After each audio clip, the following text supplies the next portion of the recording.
Dy persona kanë mbetur të plagosur me thik pas një konflikti brenda një berberhanaji në Ishëll Lezhë. Ngjarja ndodhi pasditën e së shtunës dhe sipas policisë, shtetasim iniciale DK, 40 vjeç, është konfliktuar me pronarin e objektit, shtetasim iniciale të RSH, 24 vjeç. Gjatë konfliktit janë përfshirë dhe shtetasim inicialet BD, 35 vjeç, daja i pronarit, si dhe shtetasim inicialet AZ, 52 vjeç, i cili ka qenë klient në momentin e ngjarjes.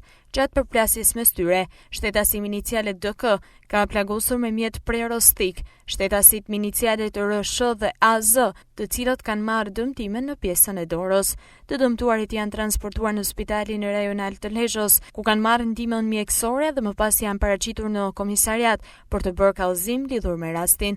Ndërsa autori i dyshuar, shtetasim inicialet DK, është shoqëruar në komisariat për veprime të mëtejshme procedurale, si dhe në cilësinë e provës materiale, mjeti prerostika. Grupi hetimor në ndërtimin e prokurorisë vion punën për sqarimin e plotë të rrethanave dhe dokumentimin ligjor të ngjarjes.